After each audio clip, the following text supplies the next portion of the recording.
Después de haber pasado este fin de semana en Úbeda, cubriendo el Festival Europeo del Cómic, del que os hablaremos en unos días, y a pocos días de que salgan ya las entradas a la venta para la Comic Con Málaga, y que se supone que faltará también poco para que la Comic Con Málaga nos diga qué va a haber en la Comic Con Málaga, o sea, sabemos cuál es el programa de eventos de esos 4 días de septiembre que tan esperados ya son por algunos. Nosotros seguimos un poco a lo nuestro. Hoy, todo Panini, mucho material, muy buenas. Estas son las lecturas Fancueva. Esto es Comics Theme. ¡Empezamos!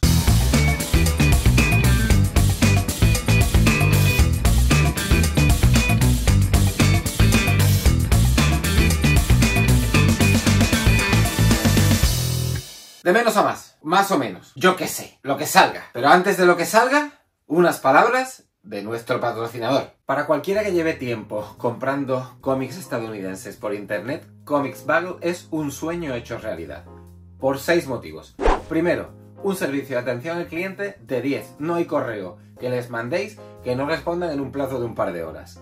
Segundo, porque cuando os llega el material es a prueba de bombas la caja. La abrís, empezáis a sacar papel relleno y cuando llegáis a los cómics están envueltos en plástico de burbujas, garantizando así que el daño que puedan recibir sea nulo. Sea nulo a no ser que, punto 3, hayáis comprado alguno de los cómics que suelen tener gradados según daño con el que a ellos les ha llegado y que en ese caso estarán rebajados entre un 15 y un 25%. Y esto contando con precios que ya están muy rebajados con respecto al de portada. Cuarto, gastos de envío gratuitos a toda Europa. Quinto, muchos métodos de pago. No solo el compro y pago, sino el compro y pago en 3 meses o compro y pago durante 3 meses y a la finalización de esos 3 meses recibo mi TVO que ha estado apartado desde el minuto 0, desde el minuto en el que hemos elegido esa opción de pago, nos han apartado el cómic y cuando terminamos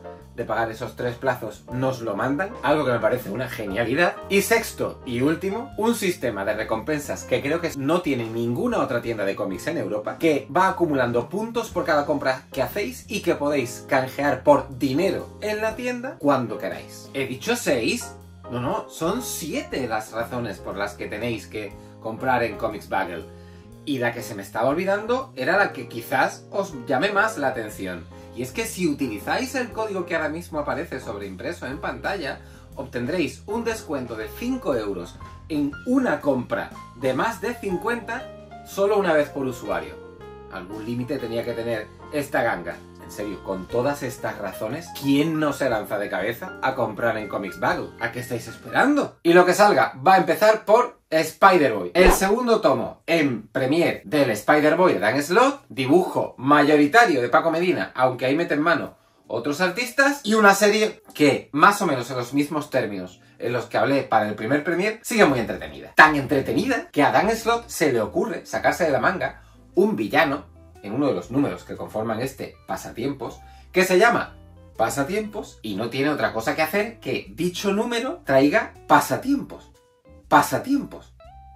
No se puede ser más literal que Dan Slott. Pero oye, muy ingenioso lo de este villano que reta a Spider-Boy a ciertos pasatiempos que además toman forma en un claro alarde meta del guionista en la página viñetada. Me ha parecido bastante curioso y sobre todo muy original. El resto de la lectura, a ver, Spider-Boy es lo que es una serie entretenida, te la echas. Creo que lo único que recuerdo de este Pasatiempos es precisamente ese Pasatiempos, ese número que os acabo de decir. Por ahí andan en los primeros números la villana del primer Premiere, cuyo arco argumental ya se termina de resolver, y ya os digo, un TVO la mar de entretenido, muy adecuado si queréis enganchar a alguien joven a esto de los TVOs, porque tiene un ritmo muy endemoniado y es muy simpático. Para mi gusto no pasa el 7, pero a ver, yo ya no estoy, creo, en la órbita en la que esto creo que resuena con más intensidad. Ya os digo, adolescentes. Adolescentes, primera adolescencia. No creo yo que esto a un chaval de 17 o 18 años le pueda molar como a uno de 13 o 14.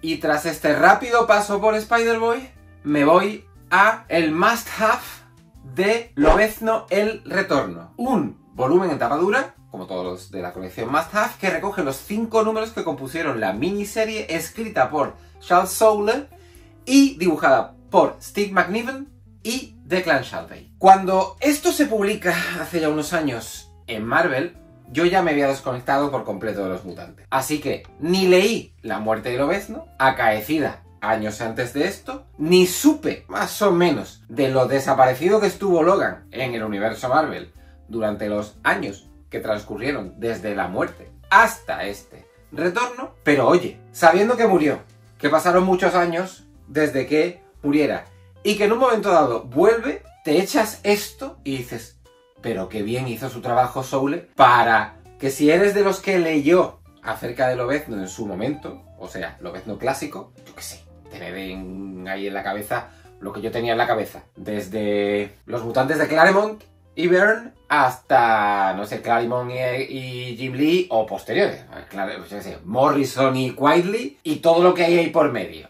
No sé, una idea general de quién es el personaje. Pues con esa idea general os podéis enfrentar a esto y os vais a enterar bastante bien de una historia que está bastante bien cosida. Todo hay que decirlo. De hecho, os diría que este es un must-have que se merece el título. Porque es una lectura cerrada, más o menos, desde el final de El Retorno hasta hoy, que han transcurrido ya unos cuantos añitos. Se hizo mucho tras El Retorno para ir reconfigurando el nuevo protagonismo de Lobezno dentro del universo Marvel. El trabajo de McNiven y Shalvey está muy descompensado, no tanto por la calidad, porque ambos se mueven a una calidad tremenda, sino porque McNiven solo hace los números 1 y 5 y Shalvey los 2, 3, 4, los intermedios. Claro, los estilos son muy contrapuestos. Máxime cuando uno se asoma al primer número de la miniserie y ve que lo que está haciendo McNiven es homenajear hasta tal punto a Barry Windsor Smith que podría parecer que es el propio Barry Windsor Smith el que está dibujando esas páginas. Al Barry Windsor Smith de Arma X, del que ahora hablaremos en breve. Un homenaje muy bueno el que hace McNiven, casi raya en la copia sin rayar en la copia, si es que ese oxímoron es posible. Y lo de Shalvey, pues Shalvey. Si habéis leído cosas de Shalvey, sabéis de lo simple y efectivo y elegante de su estilo. El conjunto no casa muy bien en cuanto a contraposición de estilos, pero oye, como me gustan mucho los dos dibujantes, no le voy a poner ninguna pega. Tampoco le voy a poner ninguna pega al guión de Soule, que ya os digo, funciona sin fisuras. No voy a contar nada de lo que pasa aquí. Lobezno vuelve y pasan cosas, ya está. Pero me parece un TVO de 8,5. ¡Ole ahí! Ya era hora de que de vez en cuando Servidor hablara de cosas de Marvel a la que ponerles buena nota. He dicho antes de menos a más, o de más a menos, o como salga. Y el como salga, pues sí, tendría que haber hablado de lo que voy a hablar ahora, antes del Lobezno, el regreso. Pero en fin, allá que vamos. El Marvel Heroes, dedicado a los Cuatro Fantásticos, titulado Todo queda en familia, primer volumen que Panini dedicará a recoger los Cuatro Fantásticos de Steve Englehart. Una etapa que muchos consideraréis clásica e imprescindible, a la que yo me he acercado por primera vez. ¿Por qué? Pues porque esta etapa llegó justo después de la de Byrne, que yo sí considero imprescindible a todas. Englehart desembarca a los Cuatro Fantásticos en un momento en el que Marvel no tenía ni pajolera idea qué hacer con la colección después de que Byrne hubiera dejado el listón no alto, sino por las nubes, y coge a la colección y le da la vuelta. ¿Y cómo consigue eso? Primero, prescindiendo de Reed y Shu. Yo me quedé igual que vosotros. Si no habéis leído nunca esta etapa de Englehart, y esto es la primera vez que estáis escuchando acerca de ella, mi cara fue de, ostras, ¿en serio? Tras 4 o 5 números en los que se ve la intención del guionista de que Reed y Shu tengan un protagonismo algo menos visible que Ben y Johnny, de repente Reed y Shu desaparecen.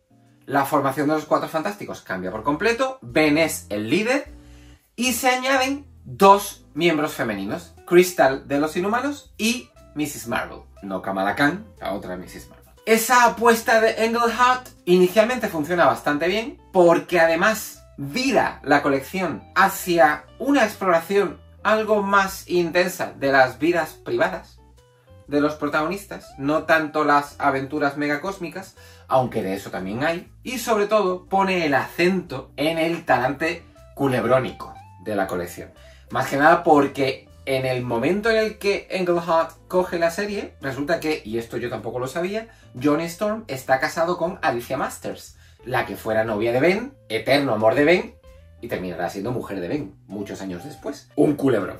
Llegado el momento, además, Englehart coge y muta aún más a Ben, haciendo que de algo rocoso sea algo rocoso y picudo, y encima convierte a Mrs. Marvel en una cosa femenina. Ya ahí la serie empieza a no convencerme. No es que lo de antes me haya convencido en exceso, pero bueno, no deja de ser una lectura bastante entretenida, dibujada con su habitual efectividad por un John Buscema que a mí nunca me ha hecho gracia, pero eso entronca con él. Señores, es que el universo Marvel clásico nunca me ha hecho gracia, y tomad eso en su globalidad.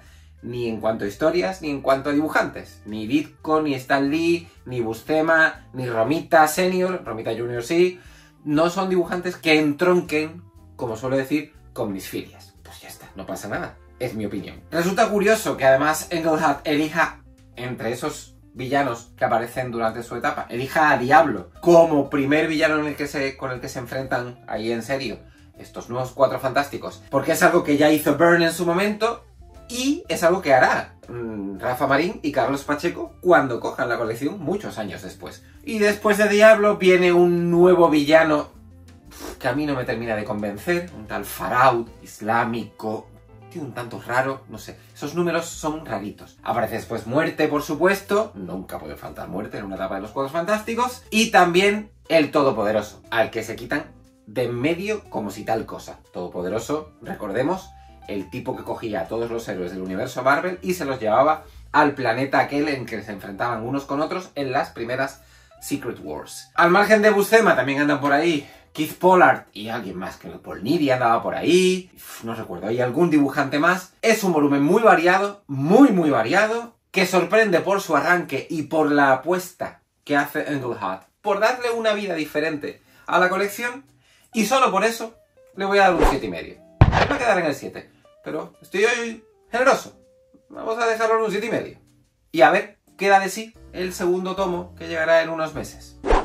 Por el próximo voy a tener que pasar de puntillas porque es un terreno minado. ¿Y por qué es un terreno minado? Pues porque voy a hablar de manera muy sui generis del quinto Marvel Deluxe, quinto y último Marvel Deluxe, del Immortal Hulk, de Al Ewing y Joe Bennett. Y algún dibujante más.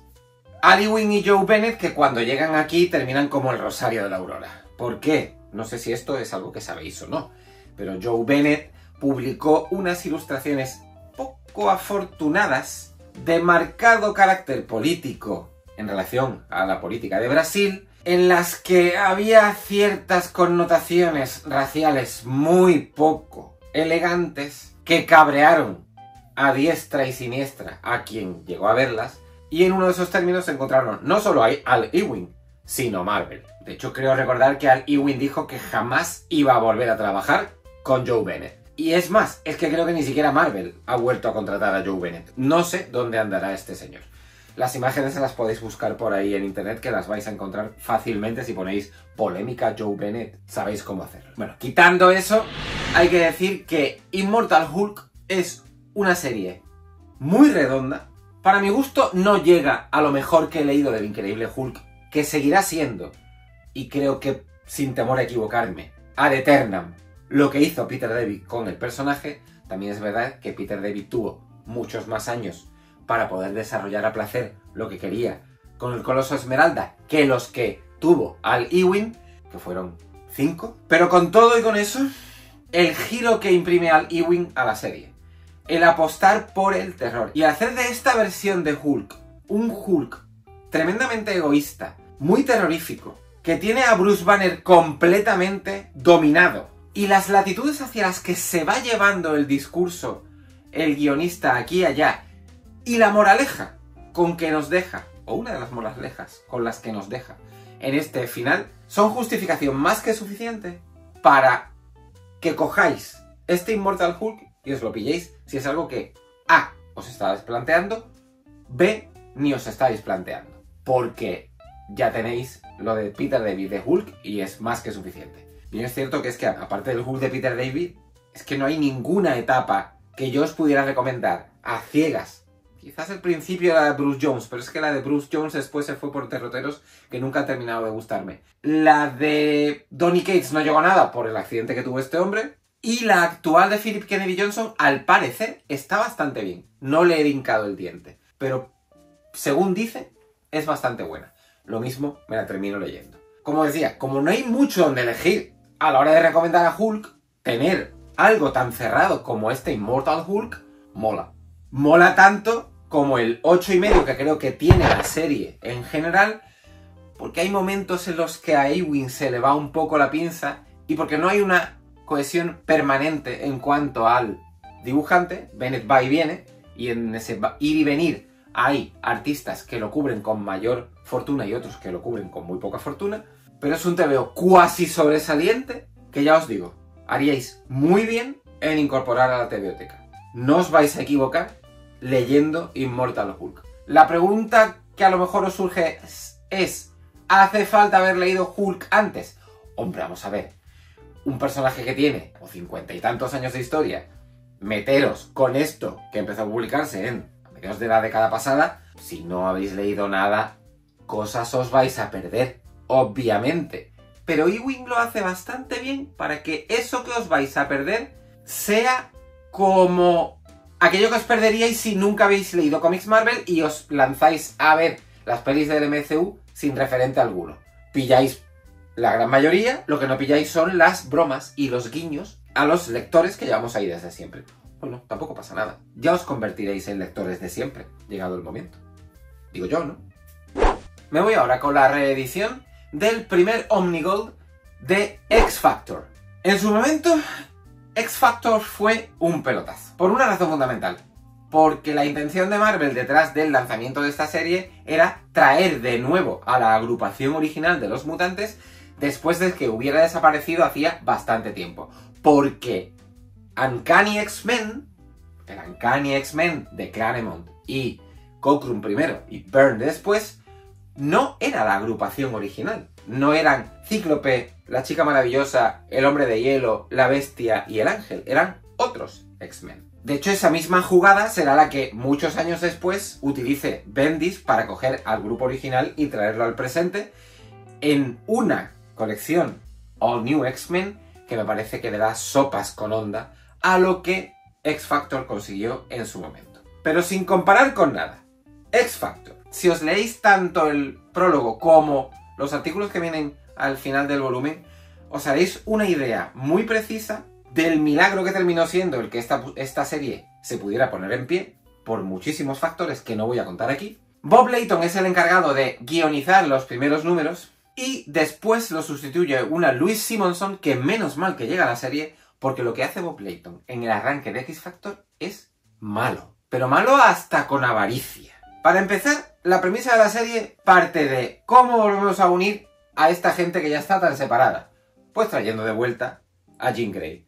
¿Y cómo vamos a traer de vuelta a Jean Grey si murió en la etapa de Claremont y Byrne? Pues mediante un subterfugio que se le ocurrió a Kurt Busiek cuando todavía no era guionista de pleno de la Casa de las Ideas. Y ese subterfugio que tiene lugar en un número de Vengadores y en uno de los Cuatro Fantásticos son el prólogo, que están incluidos en este Omnigold, para que Bob Layton rescate ya de pleno a Jean Grey en el primer número de la serie y eso provoque, entre otras cosas, que Scott pase de ser un personaje relativamente interesante, todo lo interesante que ha podido ser alguna vez Cíclope, a un capullo integral que deja a su familia, porque está casado con Madeleine Pryor y ha tenido un hijo, para seguir bebiendo los vientos por Jean Grey. Ya eso es un escollo considerable para que la serie arranque bien. Hay otros escollos, el que de repente, para explicar que la agrupación es la original, se revierta el que la Bestia, que ya era azul, vuelva a ser de apariencia humana, y otras cosas que no voy a comentar.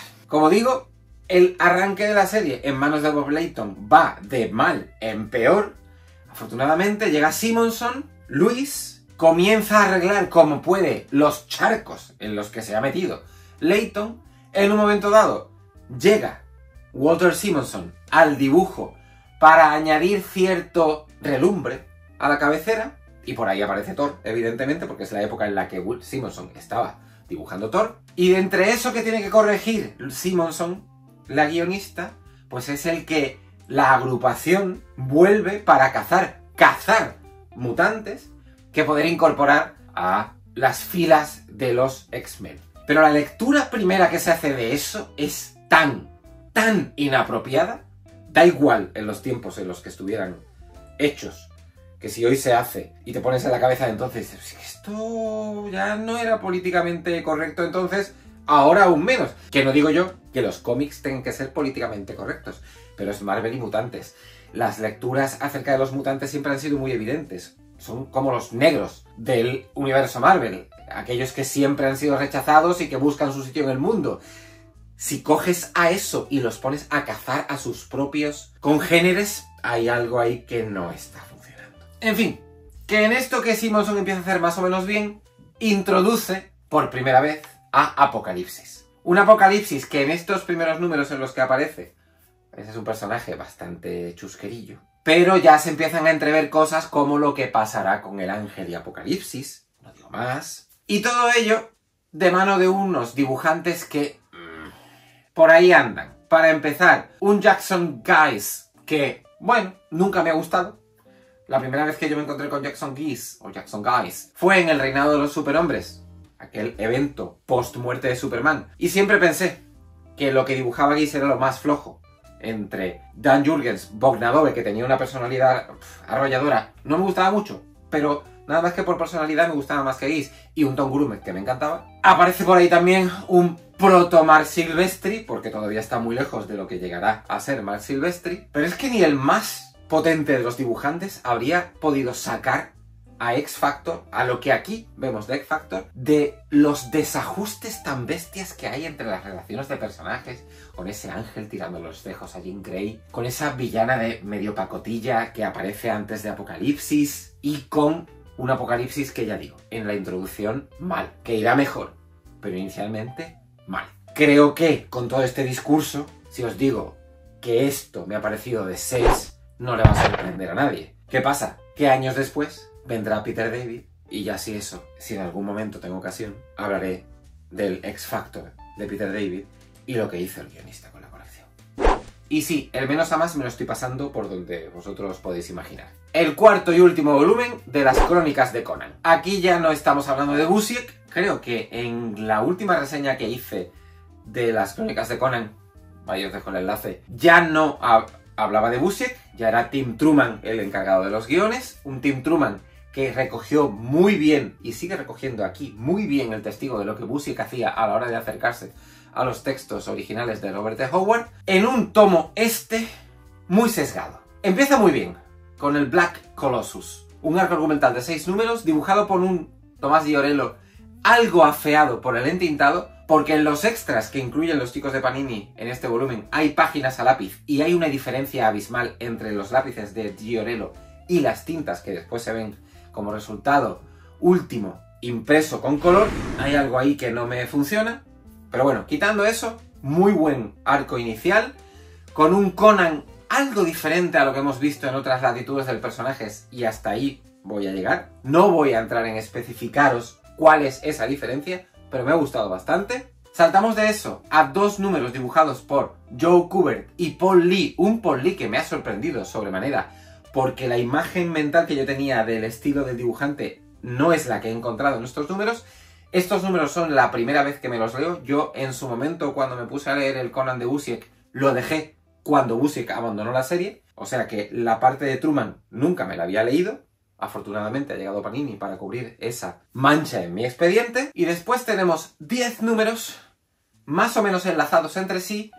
Empiezan con Los Compañeros Libres, una secuela de Black Colossus, en la que Giorello brilla aún con más fuerza que en el primer arco argumental, pero en la que encontramos a un Truman que es capaz de hacer alquimia con los relatos originales de Howard. Esto es probablemente de las mejores cosas que me he leído de Conan que adaptan a Howard, porque, ya os digo, Truman es capaz de conseguir que cuando estamos leyendo esto, si habéis, como yo hice en su momento, leído el Conan original, no podáis sino pensar: ostras, pero qué bien pegado está esto a lo que escribió el literato estadounidense. De ahí pasamos a otro arco argumental que creo que son de 4 números con unos Kozaki, unos personajes que sirven para que Truman tenga la excusa de explorar la parte más humana de Conan. Y de ahí saltamos a Conan pirata.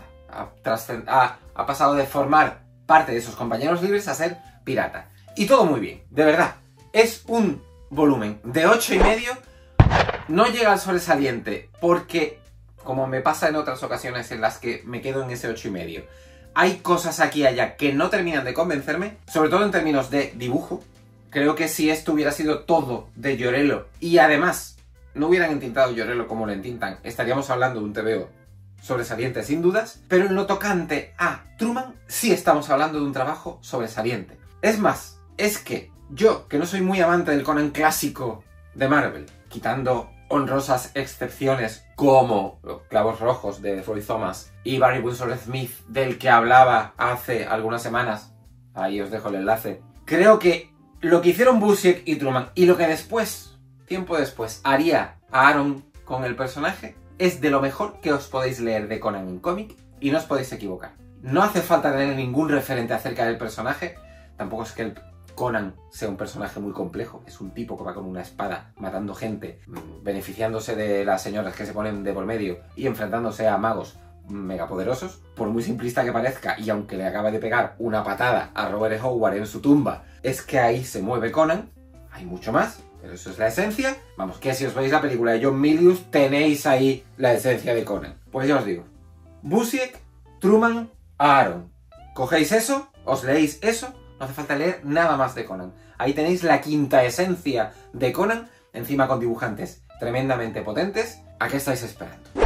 Ya os he dicho en alguna que otra ocasión que no soy muy amante de los formatos reducidos, pero de vez en cuando, en esta nueva línea de Marvel Essentials que Panini está publicando, salen cosas como este Iron Man Extremis, del que hay que hablar, da igual el formato. Es que lo que concitaron Warren Ellis y Adi Granoff en este pequeño arco argumental es que creo que es lo mejor que me he leído de Iron Man en mi vida. Tanto es así, tan influyente será lo que Ellis haga en Extremis, que el universo Marvel cinematográfico tirará de parte de la idea para llevárselo a la injustamente denostada Iron Man 3 de Shane Black, que a mí no me gustó nada cuando la vi por primera vez, pero ahora me encanta. Es una peli 100% Shane Black, y creo que, aunque lo del mandarín todavía hoy no me explico muy bien por qué hicieron lo de Ben Kingsley, pero lo que hace con Extremis mola. Extremis es un virus que potencia las habilidades del huésped en el que habita hasta llevarlo a tener superpoderes. Si habéis visto Iron Man 3, sabéis de lo que estoy hablando. Y lo que consigue aquí Ellis, uniendo eso con Iron Man, que siempre me ha parecido el personaje menos interesante del universo Marvel, es pura magia. Encima tenemos ahí a un Adi Granoff que sí, que como narrador es todo lo estático que vosotros queráis. El tío no es de los mejores narradores del medio, pero dibuja que te cagas. Y este Extremis es un escaparate magnífico de las formas del artista europeo. Encima es que la miniserie se lee en un suspiro, tiene un ritmazo bestial, aun contando con ese mínimo lastre que es la narrativa de Granoff, y es autoconclusivo, más o menos. Ya sabemos cómo funciona el universo Marvel y lo poco que cabe hablar de cosas autoconclusivas dentro del universo Marvel. Pero cogiendo de eso de autoconclusivo muy entre comillas, esta es una de esas lecturas que, sabiendo quién es el personaje y de dónde viene, como decía antes con The Immortal Hulk, os podéis echar sin temor alguno a que os vayáis a perder. Y encima, si después de eso cogéis y veis Iron Man 3, pues vale, plan completo para una tarde. Primero Iron Man Extremis, después Iron Man 3. Iron Man Extremis, de 9. Que ojalá hubiera encontrado continuidad en lo mucho que después ha venido. De lo mucho que después ha venido con Iron Man como protagonista, creo que con lo único que me quedaría es con lo de Bendis, pero fue tan flagrante el maltrato que Marvel hizo con lo que Bendis pretendía hacer con el personaje, que me cuesta trabajo recomendároslo porque lo obligaron a cerrarlo de cualquier manera, no atendieron a lo que quería plantear y la etapa es cuanto menos ecléctica. Ya hablaré otro día en más profundidad, si me da la ocasión, del Iron Man de Bendis.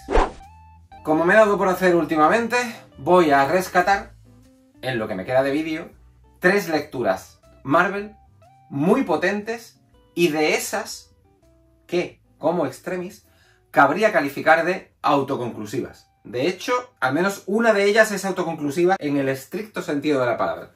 Y es la primera de la que voy a hablar. Motorista Fantasma, Autopista al Infierno, de Garth Ennis y Clayton Crane. Nunca me ha gustado el Motorista Fantasma. Me parece que es un personaje con muy poca chicha.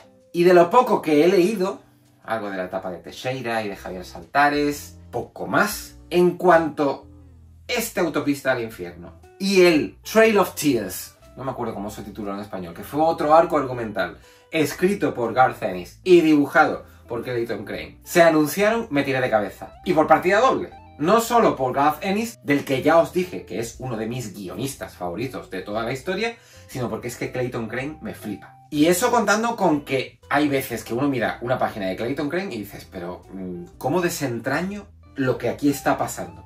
Y en este Autopista al Infierno eso pasa en muchas ocasiones. Sobre todo cada vez que aparece un demonio que hay por ahí, que dices tú, pero ¿esto cómo lo leo? ¿Del derecho, del revés, de costado, del otro costado? Es que no hay forma de entender lo que está pasando en la página. Pero quitando eso, que ya os digo que a alguno le podría suponer un severo problema, esto es un tebeo puramente Ennis. Entendiendo por tal, una cosa muy burra, muy bestia, que no conoce límites, que no se casa con nadie, que trabaja la épica como le da la gana y que coge a un motorista fantasma que está en el infierno, lo saca del infierno para liarlo con 2 personajes de lo más Ennis que os podáis imaginar e intentar dar caza a un ente diabólico y hasta ahí me puedo leer. La miniserie de 6 números funciona espectacularmente bien, es una gozada leer las ocurrencias de Ennis. Este tío da igual en qué universo recale o si no recala en ningún universo. Si es que todo lo hace bien. ¿Que se repite? ¿Y qué? También se repite el ajo y no por eso dejamos de comerlo. Este Motorista Fantasma Autopista al Infierno ha conocido varias ediciones. La que yo os traigo hoy es la del Must Have. Salió súper barato en unos de estos tomos que cabía encontrar en Carrefour, pero la impresión era malísima. Salió en Marvel Deluxe en su momento. Supongo que este Must Have será el más fácil de encontrar. Esto es un Must Have que hace honor a su nombre. Es un tebeo de 9 que de verdad da igual que no os guste Motorista Fantasma. No me gusta. Que no hayáis leído nunca nada de Motorista Fantasma. Da igual. Es un tío que va con una moto echando llamas. ¿Qué hace falta saber del personaje? Ya está. Lo poco que hace falta saber del personaje os lo explica Ennis al principio de la miniserie. Un disfrute de principio a fin. Y de las otras 2 lecturas, más o menos autoconclusivas, que os traigo, os voy a hablar a la vez. ¿Por qué? Pues porque Panini en su momento apostó por ellas en una de las muchas ediciones que ha sacado de ambas en formato grandote. En el Gallery para el Arma X de Barry Windsor Smith y en el Grandes Tesoros Marvel para el Daredevil Born Again de Frank Miller y David Mazzucchelli. ¿Y ahora a quién quiero más? ¿A papá Arma X o a mamá Born Again? Bueno, yo lo tengo claro, a mamá Born Again, pero voy a empezar por Arma X. ¿Qué cabe decir de Arma X? Bueno, para empezar que esta edición Gallery es la leche. Es un tomo en tapadura más grande que un Absolute, o sea, no cabe en una Kallax. Trae la miniserie original, un par de historias, un flashback que Chris Claremont y el propio Barry Windsor Smith escribirían y dibujarían años más tarde. Y otro número que completa en parte información de la que Windsor Smith no incluyó en Arma X, y después páginas a lápiz y a tinta, y después páginas a lápiz y a tinta originales del trabajo de Windsor Smith. Además, los números originales están recoloreados, en un recoloreado fantástico, no en una de estas chapuzas que se hacen de vez en cuando se recolorean tebeos clásicos. Y Arma X, ¿por qué he dicho antes que quiero más al Daredevil Born Again? Porque Arma X siempre me ha funcionado muy bien como experimento gráfico, aunque Windsor Smith tampoco experimente en demasía con la página, pero sí que es algo que se salía fuera de la tangente de lo que cabía encontrar en el universo Marvel cuando esto se publica en los años 80, que en términos de una historia que siempre ha sido un poco espesa y confusa. Eso sí, es probablemente uno de los 5 pilares fundamentales del universo mutante Marvel, sobre todo porque gira en torno al mutante más famoso del universo Marvel, Lobezno, contando de manera muy sui generis el origen de por qué Lobezno tiene adamantium en su cuerpo, y es algo de lo que la primera vez que hubo ocasión de adaptar a la pantalla a los mutantes, la 20th Century Fox y Bryan Singer tiraron. Tanto en X-Men como, sobre todo, en X-Men 2, película en la que hay momentos sacados tal cuales de este Arma X. No me parece un TVO sobresaliente. Eso incluso pensando que es un pilar fundamental y que es un clásico incontestable y que es algo que tenéis que tener en la TVOteca. Pero creo que se queda en un 8,5.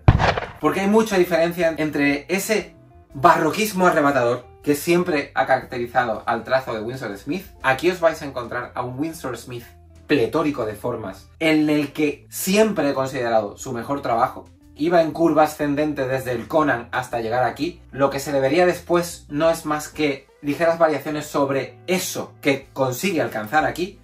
A mí particularmente lo último que le leí, el Monsters, no me hizo mucha gracia, pero el guión no termina de funcionar. Te veo de 8,5 que hay que tener sí o sí. Y en esta edición Gallery de Panini es la mejor que podéis encontrar para incorporar a vuestra TVT. ¿Qué pasa? Que nos vamos ahora al Born Again, un TVO que ha sido editado en incontables veces, tanto por Forum en su momento, como por Panini ahora. Bueno, y Marvel yo no sé cuántas ediciones diferentes lleva hechas de este material. Yo tengo 2 ediciones ahora mismo del Born Again y jamás van a salir ninguna de las 2 de casa. Una, el Grandes Tesoros Marvel, del que hoy os hablo. Esa línea que tampoco duró, muy a mi pesar, porque era fantástica. De tamaño aún más grande que el Gallery de Arma X, con esas guardas que formaban un mega póster del título que fuera. Bien es cierto que la elección de lo que Panini incluyó en el Grandes Tesoros Marvel fue un tanto extraña, sobre todo por aquello de sacar lo que sacaron de La Cosa de Winsor Smith, que era un TVO muy normalito, o el Hijos del Átomo, que es una miniserie que arrancaba muy bien porque contaba con Steve Rude, pero de repente Steve Rude desaparecía y Paul Smith no estaba a la altura de las circunstancias, pero que en otros términos pues tenía, ¿qué os digo yo?, el Estela Plateada Requiem de Stan Lee y Moebius, o el Loki de Robert Roddy y Esa Reilly. La otra edición que decía que tengo del Born Again es, pues esta. Sí, no me resisto a enseñaros estos artis cada vez que tengo ocasión. Tengo que lucirlos, los pobres, que no salen de esa esquina en la que los tengo metidos. Ahí, cojo un poquito de aire. Pues esto es una maravilla. Esto es una maravilla. Porque si ya uno, leyendo el Grandes Tesoros Marvel en color, es muy consciente de la altura a la que rayaba Mazzucchelli cuando desembarca aquí, cuando uno se asoma a las páginas a tinta de Mazzucchelli, esto es que Magistral se queda corto. Divino empezaría a arañar la superficie de aquello a lo que llega Mazzucchelli aquí. Y voy a dejarlo, ya lo he lucido bastante. Y no solo Mazzucchelli, es que cuando Frank Miller llega a Born Again, ha pasado ya por toda su etapa de Daredevil, una etapa de Daredevil de la que hay alguien que podría decir lo mismo que he dicho yo antes con respecto a Peter David y Hulk, que es la mejor que ha conocido el Cuernecitos. Lo que pasa es que eso ignoraría todo lo que Daredevil lleva recorrido desde que Kevin Smith se hiciera cargo del personaje a finales de los 90 y por el guardián de Hell's Kitchen pasaran Kevin Smith, Brian Michael Bendis, Ed Brubaker, Mark Waid, Charles Soule y Chip Zdarsky. Etapas todas que conforman un corpus sobre el que solo cabe afirmar una cosa, que Daredevil es el mejor personaje con el que cuentan el universo Marvel en la actualidad. Ya os he dicho que lo que está haciendo ahora mismo Saladin Ahmed a mí no me ha terminado de convencer. Vamos a ver si cierra la etapa, cuando la cierren, no sé cuándo será eso, de manera más o menos satisfactoria, porque es verdad que los últimos números que he leído de la serie ya están alcanzando cotas más elevadas. Pero todo el arranque, y Internet Portal, el primer año y medio más o menos de serie, a mí no me ha terminado de convencer. Vuelvo al Born Again. Frank Miller llega aquí en plenitud de formas y nos narra un arco argumental que no tiene ni una coma de desperdicio. La premisa de partida del Born Again, y aquí tampoco estoy haciendo ningún spoiler, es que una Karen drogada y prostituida revela el verdadero nombre de Daredevil a un tipo, y ese tipo se lo hace llegar a Kingpin. ¿Y qué hace Kingpin con esa información? Destruir la vida de Daredevil. Y el concepto de Born Again, o sea, nacido de nuevo, es a lo largo de ese arco que Frank Miller construye con una precisión de cirujano y con la habilidad de un arquitecto que sabe dónde tiene que colocar cada cimiento para que el edificio que se va a sostener sobre esa estructura sea inamovible, recorre esa caída y ascenso de Daredevil en una historia en la que lo único que me ha chirriado siempre que me la he leído es el personaje este del Patriota. Este tipo con la cara, con la bandera de Estados Unidos, la inclusión del Capitán América, porque creo que es hacer un gesto con respecto al universo Marvel cuando el resto de lo que plantea Born Again ignora al universo Marvel hasta cierto punto. Pero bueno, es que en términos de calificación eso sería decir que, sí, bueno, es que Daredevil Born Again, que es una obra maestra, tiene en ese número un pequeño bajón de calidad que la coloca en un 10. Esto es un sofismo como la copa de un pino. Es un tebeo perfecto. Y ya lo he dicho antes. Lo de Mazzucchelli, a la misma altura que el año 1 de Batman, un dibujante con un set de herramientas a su disposición que resulta gracioso, o por lo menos paradójico, leer declaraciones suyas, sobre todo si leéis el prólogo que escribe en el Artist, diciendo que le da vergüenza mirar las páginas del Born Again porque ve aquí y allá dónde tomó atajos y dónde hizo cosas que ahora no haría, y tú lo miras y dices, pero ¿dónde tomaste atajos, hijo mío, si esto es perfecto? Pilar central y fundamental del universo Marvel. Es uno de esos 10 tebeos que, si alguna vez hago un vídeo de los 10 mejores tebeos del universo Marvel, no sé si con 10 daría abasto, ahí estaría Born Again, sin lugar a dudas. ¿Y a vosotros? ¿Os gustaría que Panini rescatara lo de Grandes Tesoros Marvel? A ver, no creo que lo haga, pero oye, por opinar, a mí es que era un formato que me gustaba, por aquello de que es grande y en tapadura y demás, que ya sabéis mis gustos en cuanto a formatos por dónde van. Puestos a hablar de Daredevil, ¿consideráis como yo que es el mejor personaje, el mejor y más sólido personaje que tiene el universo Marvel en la actualidad? ¿O hay otro que diríais, no, Sergio, Daredevil, vale, pero este también? Oye, pues hacérmelo saber, porque uno que está más o menos pendiente del universo Marvel es que no encuentra otro personaje que haya conocido como Daredevil. Pues estamos hablando de Kevin Smith, mediados de los 90, 30 años continuados de historias de tremenda calidad. La única excepción a esa regla sería lo de Deagle, que ya os dije en su momento que mal, o regular, sobre todo en comparación con lo que vino antes, que era lo de Brubaker. Os dejamos por hoy. Nos vemos en el próximo. Hasta entonces, sed muy felices, leed muchos tebeos, paz.